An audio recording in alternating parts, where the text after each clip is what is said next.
Oke, ketemu lagi di channel Pak Buang Family. Kali ini dalam konten review kunjungan Ketua Muhammadiyah Daerah Jember, Bapak Profesor Aminullah ya, yang kali ini berkunjung ke Masjid Baitul Muslimin. Masjid Baitul Muslimin adalah masjid awal usaha dari ranting Muhammadiyah Andongsari, cabang Ablu Jember, Jawa Timur, Indonesia Brand. Oke, mari kita ikuti bagaimana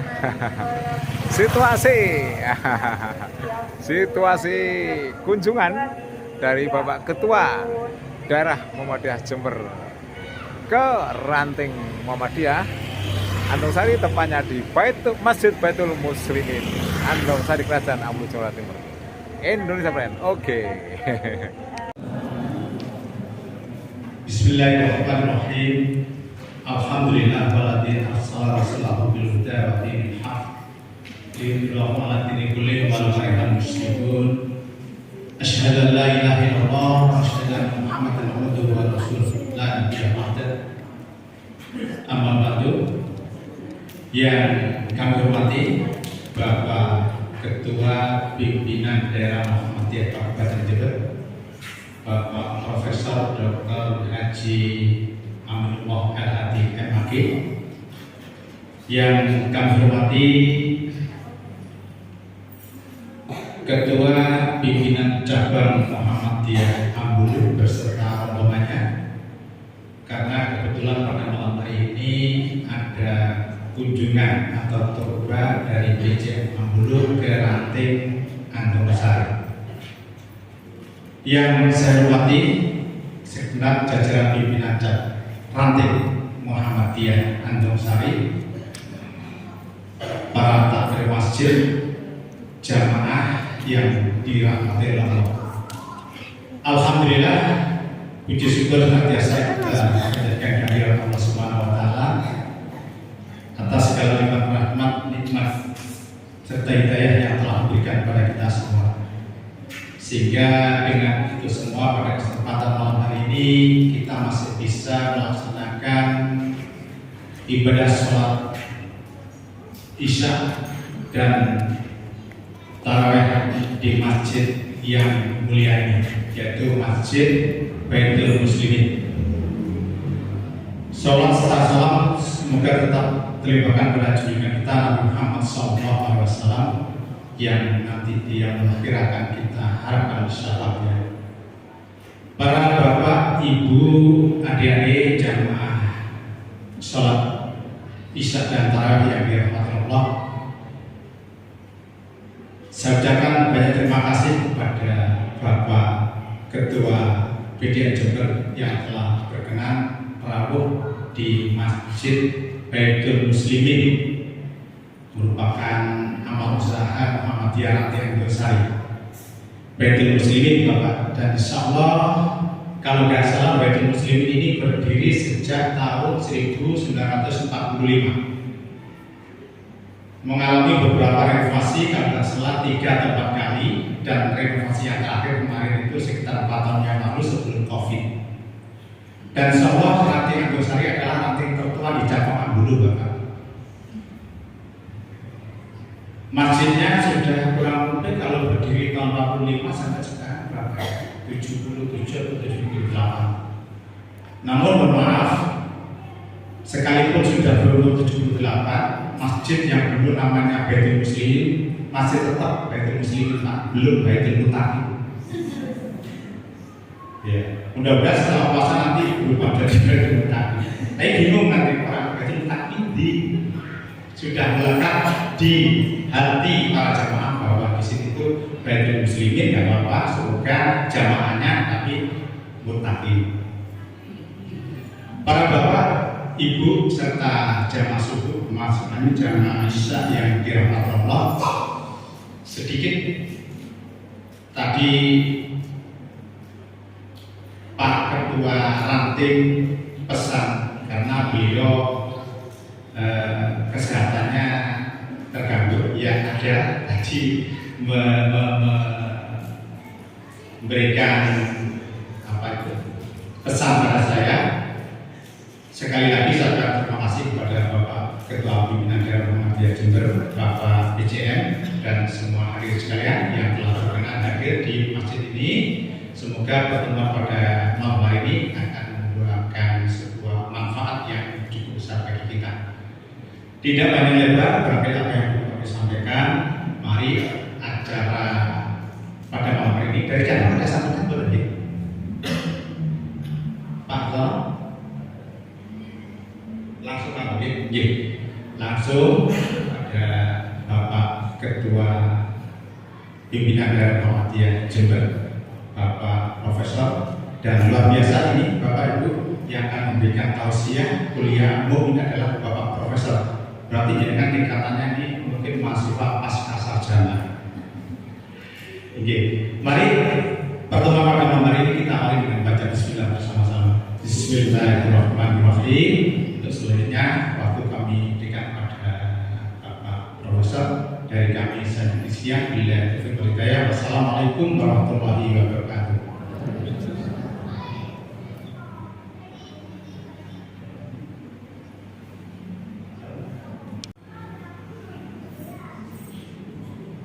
Assalamualaikum warahmatullahi wabarakatuh. Alhamdulillahirabbil alamin. Wal 'aqibatu lil muttaqin wala 'udwana illa 'alal zalimin. Nahmadullaha subhanahu wa nashkuruhu wa nusalli 'alaihi wa na'udzu bihi min shururi anfusina wa min sayyiati a'malina. May yahdihillahu fala mudilla lahu wa may yudlil fala hadiya lahu. Wassalatu wassalamu ala Rasulillah wa ala alihi wa ashabihi wa man wala wa ba'du. Yang kami hormati para tokoh di Andongsari dan Ambulu, pimpinan cabang Muhammadiyah Ambulu, pimpinan cabang Muhammadiyah, pimpinan ranting Muhammadiyah Andongsari, ibu-ibu pimpinan cabang dan pimpinan ranting Aisyah, serta para jamaah sekalian, bapak-bapak, ibu-ibu, adik-adik dan anak-anak yang kami cintai. Mudah-mudahan rahmat Allah beserta keberkahan senantiasa dilimpahkan kepada kita semua. Kita awali dengan bersyukur kepada Allah atas nikmat-nikmat yang Allah limpahkan kepada kita.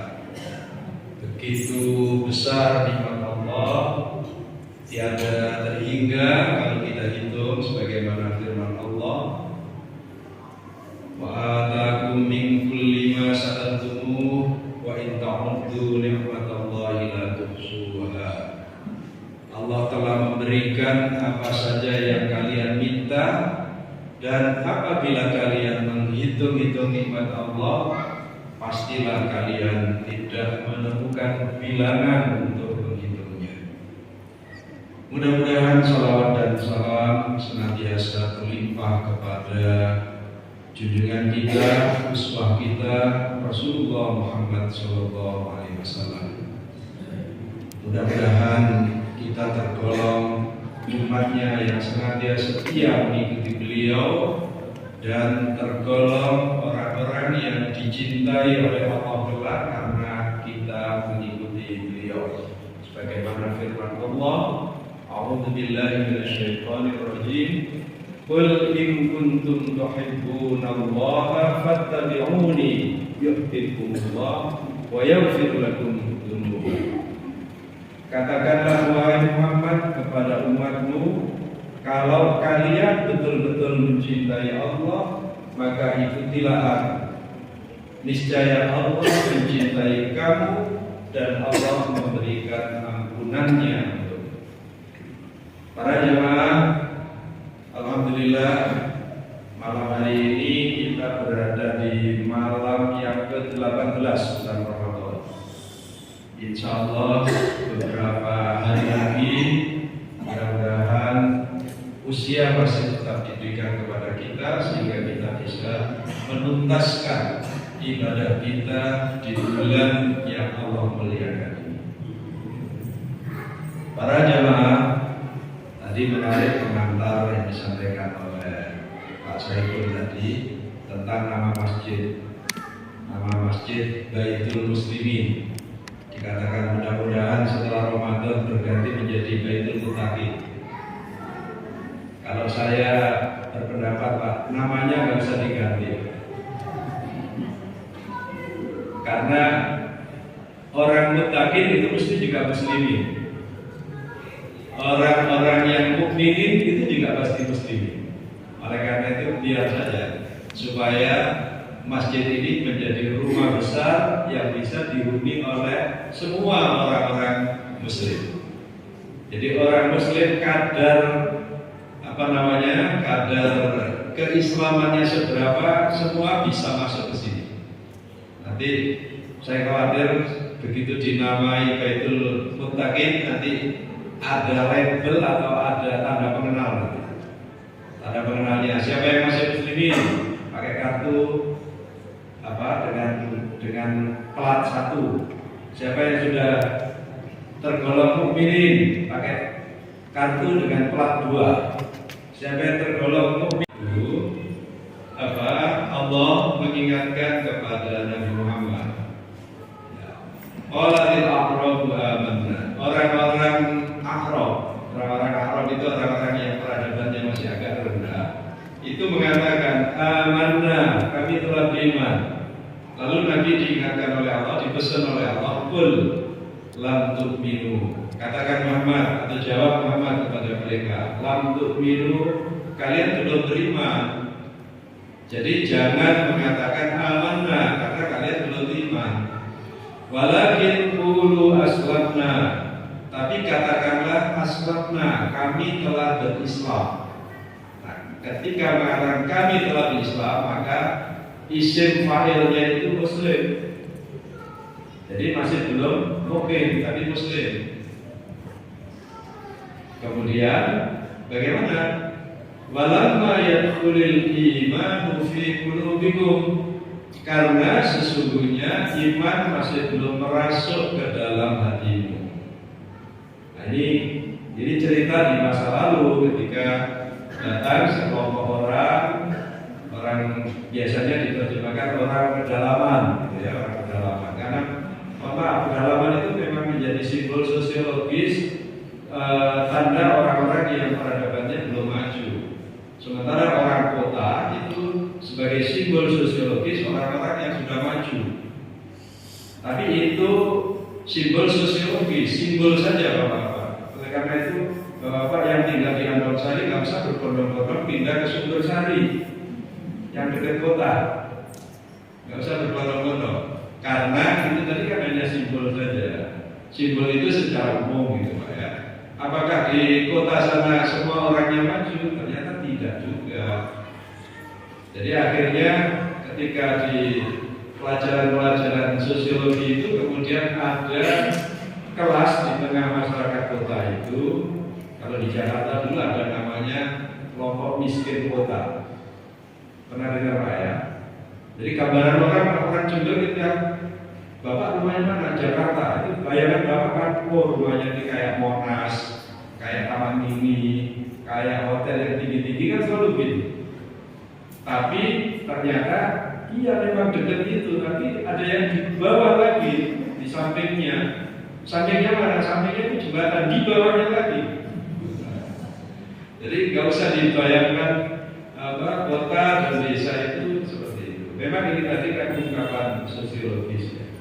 Mohon maaf ini gara-gara Pak saya itu disebut kuliah tadi jadi pakai kata sosiologis. Ya. Baik Bapak Ibu sekalian, agama Islam itu memang mengantarkan umatnya untuk menjadi umat yang maju, umat yang lebih dari umat-umat yang lain. Seperti dikatakan juga di dalam Al-Quran, kalian jangan bersedih, kalian jangan merasa rendah, karena kalian semua adalah umat yang unggul. Wala tahinu, wala tahzanu, wa antumul a'laun in kuntum mu'minin. Wala tahinu, kalian jangan merasa minder, jangan merasa berkecil berkecil hati, jangan merasa inferior. Wala tahzanu, dan jangan pula kalian bersedih. Jangan bersedih, jangan gelisah. Wa antumul a'laun, sesungguhnya kalian ini mempunyai keunggulan. Kalian berada pada keunggulan dibanding yang lain. In kuntum mu'minin, syaratnya memang di situ. In kuntum mu'minin, kalau memang betul-betul kalian ini adalah orang-orang beriman. Bapak Ibu, para jamaah sekalian, ini tadi karena saya ditaruh di akhir setelah witir, jadi saya membaca isyarat. Ini berarti saya diminta agak longgar sedikit. Coba tadi kalau setelah taraweh sebelum witir itu saya mengikuti hukum yang berlaku, yaitu kultum. Ya, itu hukumnya berlaku begitu. Nah, ini karena ditaruh di belakang, mungkin bukan tumnya bukan 7 menit, tapi 17 menit. Mungkin atau lebih sedikit. Jadi lebihnya 7 gitu ya. 7 dari 20 misalnya begitu. Kalau 7 dari 20, 27 menit nanti. Ibu-ibu nggak perlu khawatir karena di depan saya ada jam. Jadi ibu-ibu, bapak-bapak nggak usah angkat tangan jam gini. Di depan saya di telepon ada jam, di tangan saya juga ada jam. Jadi nggak perlu khawatir. Tapi kalau nanti ada yang sudah gelisah, geleng-geleng itu mungkin karena saya lupa tidak lihat jam. Boleh saja. Jadi kalau duduknya sudah panas itu boleh geleng-geleng. Bapak Ibu yang berbahagia,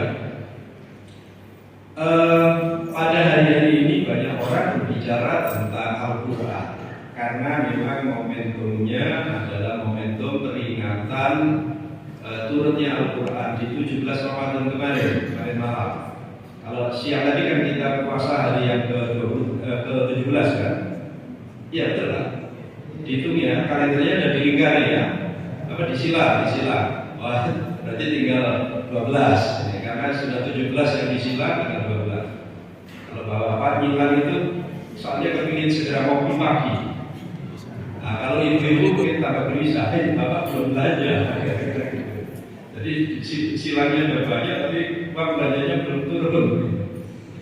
Nah, ketika kita membaca Al-Quran atau menyebut kata Al-Quran, sesungguhnya ketika kita memaknai membaca Al-Quran sebagai sumber landasan Islam, itu jangan hanya menyebut itu adalah Al-Quran yang 30 juz itu saja. Karena Allah sendiri di dalam Al-Quran juga menyebut bahwa apa yang melekat pada Nabi Muhammad itu juga bagian dari Al-Quran. Seperti firman Allah, "Wa ma ataakumur rasulu fakhudhuhu wa ma nahakum anhu fantahu." Apa saja yang didatangkan oleh Rasul kepada kamu, maka ambillah. Ambillah itu artinya sambutlah dan laksanakanlah. Wa ma nahakum anhu fantahu, dan apa saja yang dilarang oleh Rasul, maka jauhilah dan berhentilah atau tinggalkan. Artinya di luar yang tersebut di dalam Al-Quran, yaitu yang diajarkan oleh Rasul, itu juga bagian dari wahyu Allah, bagian dari pesan Allah yang disampaikan kepada kita, kepada umatnya untuk dilaksanakan. Para jamaah, memang sebagian orang, ada sebagian orang, mungkin bapak-bapak, ibu-ibu mengenal ada istilah atau sebutan ingkar sunnah. Pernah mendengar barangkali? Itu adalah sebagian dari kelompok yang mengaku berislam, ya, mengaku Muslim, mengatakan saya hanya berpegang kepada Quran saja. Saya tidak mau di luar Al-Quran. Memang seakan-akan ucapannya itu mulia dan benar. Seakan-akan. Alasannya apa? Karena Al-Quran itu dari Allah. Selain Al-Quran bukan dari Allah. Dia mengatakan begitu. Kalau hadis kan dari Nabi, disandarkan kepada Nabi. Jadi hadis itu adalah apa saja yang disandarkan kepada Nabi atau yang dinisbatkan kepada Nabi, baik itu berupa ucapan, berupa perbuatan, maupun berupa isyarat-isyarat dan persetujuan Nabi. itu dikatakan sebagai hadis. Lalu mereka ada yang mengatakan saya nggak mau itu. Nah, sesungguhnya orang yang mengatakan begitu, walaupun dia mengatakan saya hanya mau berpegang kepada Al-Quran, sesungguhnya dia telah mengingkari Al-Quran. Karena Al-Quran sesungguhnya telah memberi mandat kepada Nabi seperti ayat yang saya sebut tadi. Jadi apa saja yang dibawa oleh Rasul, ambil, kerjakan. Belum lagi beberapa ayat yang lain yang juga menyebutkan hal seperti itu. Misalnya Nabi mengatakan, Allah mengatakan tentang Nabi, wa ma yantiqu 'anil hawa in huwa illa wahyun yuha. Ketika Nabi Muhammad bersabda, ketika beliau berucap, itu bukan muncul dari dalam diri pribadi beliau. In huwa illa wahyun yuha. Apa yang keluar dari beliau itu adalah wahyu dari Allah yang diturunkan, wahyu yang dibisikkan. Jadi tidak ada alasan kalau kemudian orang tidak mengambil hadis atau sunnah sebagai bagian dari sunnah Islam. Itulah sebabnya di Muhammadiyah itu selalu dikatakan landasan yang dipakai dalam berislam dalam Muhammadiyah itu adalah Al-Quran dan As-Sunnah. Bukan hanya Al-Quran, karena keduanya itu tidak bisa dipisahkan. Duanya berbeda, tetapi tidak bisa dipisahkan. Itu barangkali kalau kita membuat analogi itu seperti kita mengatakan siang dan malam, atau kita mengatakan kiri dan kanan, atau kita mengatakan ungkapan-ungkapan yang lain, yang kedua-duanya itu tidak bisa saling dipisahkan atau dikotomikan. Yang ini sakral, yang ini tidak sakral. Tidak. Dua-duanya harus menjadi bagian dari hidup orang yang beriman. Para jamaah yang berbahagia, memang selain orang yang mengaku Muslim tetapi mengingkari sunnah atau mengingkari hadis Nabi, itu ada sarjana-sarjana keislaman dari negara-negara barat yang begitu gigih ketika melakukan kritik dan serangan terhadap hadis, bukan terhadap Al-Quran. Hampir-hampir tidak ada yang melakukan kritik kepada Al-Quran. Kenapa? Karena Al-Quran itu jumlahnya tidak banyak, hanya 30 juz. Kalau dilihat jumlah lembarnya itu berapa ya? Satu juz itu rata-rata 10 halaman. Jadi kira-kira 30 juz berarti 300 halaman. Karena depan itu ada surah Al-Fatihah, kemudian di belakang itu suratnya pendek-pendek, banyak bismillah di dalamnya, maka anggap saja ditambah 4 halaman. Jadi kira-kira 304 halaman. Nanti boleh dicocokkan. Kira-kira saja. Kalau saya nggak kayak Ustaz Adi Hidayat, kalau Ustaz Adi Hidayat kan kanan atas baris nomor 2. Itu beliau. Kalau saya nggak bisa. Tapi saya bisa mengira-ngira itu bahwa satu juz itu bukan 10 halaman, 20 halaman satu juz itu. Jadi 10 lembar ya, halaman bolak-balik. Nah, Al-Quran itu begitu terjaga oleh kaum muslimin, seperti imam pada sholat Isya dan sholat tarawih kita juga karena menjaga Al-Quran, dan kita semua makmumnya juga ikut menjaga sesungguhnya. Dan itu persis seperti yang dikatakan oleh Allah pada ayat ke-9 surah Al-Hijr. Inna nahnu nazzalna dzikra wa inna lahu lahafidun. Sesungguhnya kamilah yang menurunkan Al-Quran dan kami pula yang menjaganya. Allah menggunakan kata kami. Ini pernah ada orang yang tidak tahu bahasa Arab itu mengatakan begini, itu loh buktinya bahwa Allah itu tidak satu, karena Allah menggunakan kata nahnu. Nahnu itu artinya kami. Nahnu itu artinya kami, orang pertama jamaah, ya, orang pertama jamaah. Jadi bukan hanya saya, tapi saya dan Anda atau saya dan mereka, itu kami. Itu buktinya. Katanya begitu. Ada juga yang mengatakan Al-Quran itu bukan firman Allah. Buktinya apa? Di sana dikatakan gua, qul huwallahu ahad. Katakanlah dia. Nah, kenapa kok bukan katakanlah bahwa aku? Jadi ada yang apa namanya ya sok tahu padahal nggak tahu gitu lah ya. Jadi kalau kita ada orang bicara begitu didengarkan saja, tapi kalau Bapak tahu jawabannya untuk jawab silakan dijawab. Tapi kalau nggak tahu jawab lebih baik diam dulu. Segera tanya kepada yang tahu. Nah, orang sarjana-sarjana keislaman dari Barat, dari Eropa, dari Amerika itu mengkaji mengkaji Islam dari sudut hadis, bukan dari sudut Al-Quran. Kenapa? Karena Al-Quran itu tadi saya katakan Al-Quran itu tidak banyak, kemudian selalu dijaga oleh orang-orang Muslim, dijaga dengan bacaan dalam sholat, kemudian Al-Quran itu sudah definitif ada di dalam mushaf. Lalu yang lebih bagus lagi, yang lebih membuat orang-orang bukan Muslim itu tidak bisa melakukan upaya-upaya pemalsuan Al-Quran adalah karena Al-Quran itu ketika diterjemahkan ke dalam bahasa selain bahasa Arab itu selalu teks Arabnya itu diikutkan. Gitu. Ini beda dengan kitab suci lain. Kalau kitab suci lain yang beredar itu terjemahan dalam bahasa Indonesia ya terjemahannya saja yang diterima, teks aslinya nggak ada. Tapi kalau Al-Quran selalu, dan itu telah menjadi etika umum, ya, telah menjadi konsensus para ulama.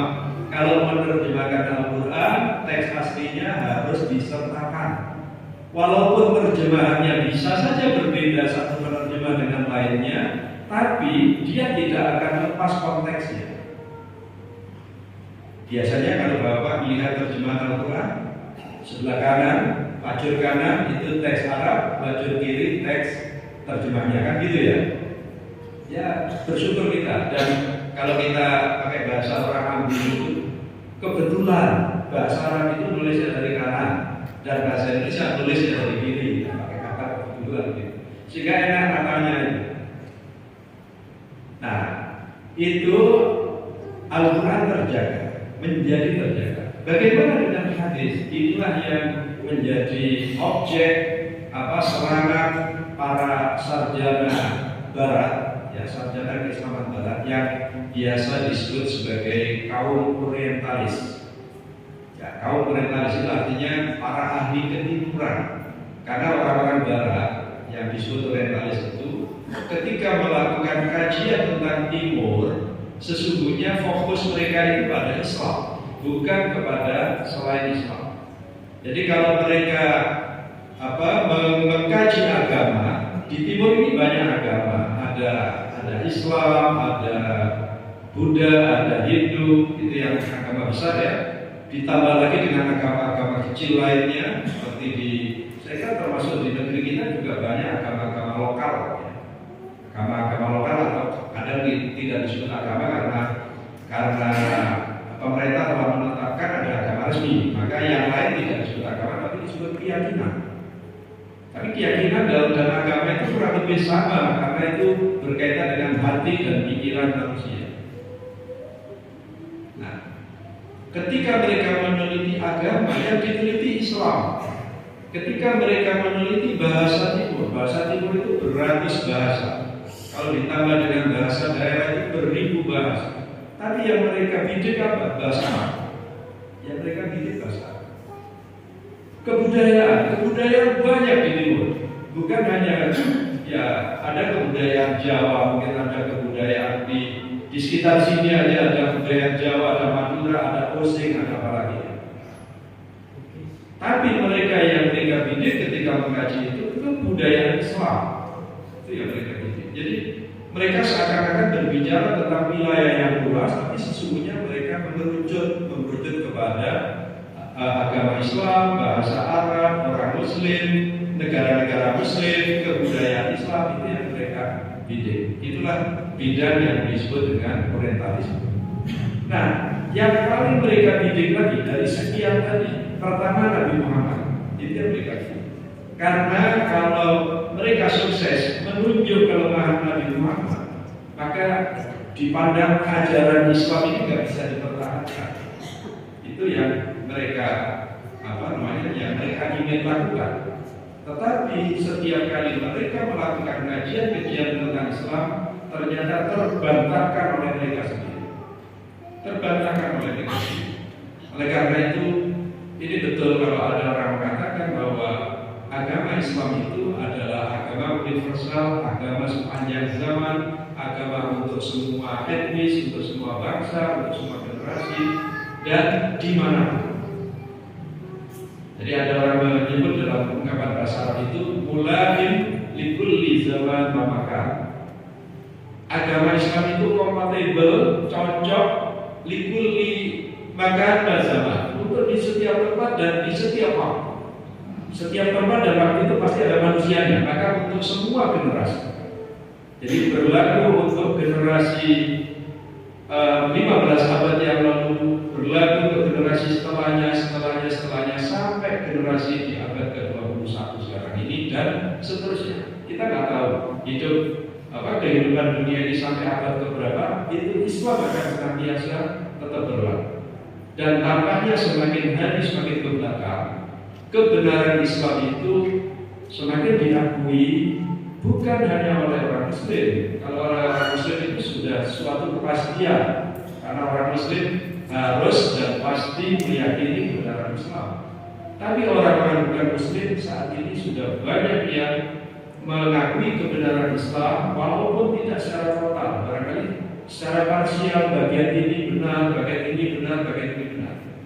Jadi ada misalnya, kenapa di dalam Islam itu ada syariat pernikahan, itu kemudian orang membenarkan betul Islam itu memuliakan memuliakan garis keturunan umat manusia dan keberlangsungan hidup umat manusia. Itu Islam yang memuliakan. Barangkali yang paling mudah didapat bagaimana Islam mengatur makanan bagi umatnya, ini halal yang ini haram. Maka sekarang halal dan haram itu bukan lagi menjadi perhatian umat Islam saja. Kalau bagi umat Islam itu bagian dari praktek agama. Tapi sekarang halal dan haram itu menjadi bagian dari perhatian para pelaku ekonomi, para praktisi kesehatan, para praktisi lingkungan dan macam-macam dalam kehidupan umat manusia. Oleh karena itu, inilah bagian dari keimanan kita kepada Islam, keimanan kita kepada Al-Quran, bahwa Al-Quran bukan hanya hudan lil muttaqin, tapi Al-Quran juga hudan linnas. Seperti termaktub di dalam Al-Quran, di dalam Al-Baqarah berapa itu 185, Syahrul Ramadan alladzi unzila fihi Al-Quran hudan linnas wa bayyinatin minal huda wal furqan.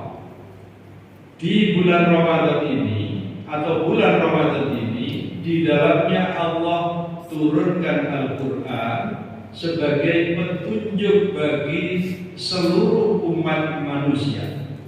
Allah menyebutnya hudan linnas, bukan hanya hudan lil muslimin, bukan hudan lil mu'minin, bukan hudan lil muttaqin, bukan hudan lil Arab, bukan, tapi hudan linnas.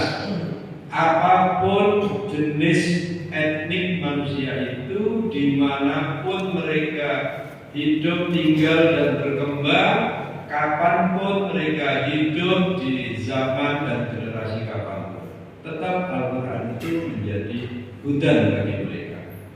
Maka sekali lagi, bagian dari kecintaan kita kepada Al-Quran adalah kita memposisikan Al-Quran ini sebagai petunjuk atau sebagai panduan bagi kita untuk menjalani ajaran-ajaran agama. Ketika kita menyebut Al-Quran, tadi di awal saya sampaikan, bukan hanya ansih Al-Quran yang termaktub di dalam mushaf, tetapi hal-hal atau ajaran-ajaran yang juga ditunjuk oleh Al-Quran, yaitu ajaran yang dibawa atau disampaikan oleh Rasulullah Muhammad SAW. Bapak Ibu, para jemaah sekalian, saya kira ini betul-betul 7 menit lebih sedikit, lebih 7 menit dari sekian, gitu ya. Mudah-mudahan kajian singkat yang kita bicarakan ini Allah berkahi dan Allah jadikan kita sebagai orang-orang muttaqin.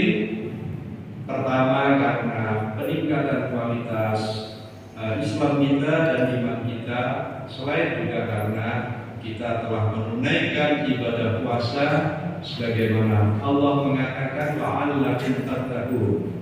Buah dari puasa itu adalah terbentuknya individu-individu yang bertakwa. Mudah-mudahan karena takwa itu pula Allah berikan imbalan kebahagiaan dan keselamatan kita di dunia maupun di akhirat. Aku qouli hadza wa astaghfirullah li wa lakum wastaghfiruhu innahu huwal ghafurur rahim.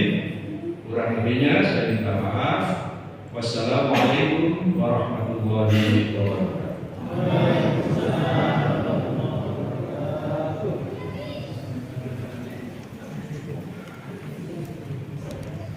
Terima kasih kami sampaikan pada Bapak Ketua Pembina Daerah Muhammadiyah Kabupaten Jember. Semoga semua apa yang telah beliau sampaikan bisa memberikan manfaat pada kita semua. Perlu diketahui dan merupakan undangan juga bahwa besok pagi pengajian umum Ahad pagi di Masjid Ar-Rahman Karanganyar Bulu akan hadir sebagai narasumber yaitu Bapak Kiai Haji Yusuf Zakaria.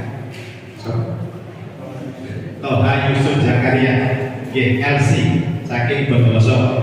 Semoga panjenengan bisa meluangkan waktu hadir pada kajian tersebut.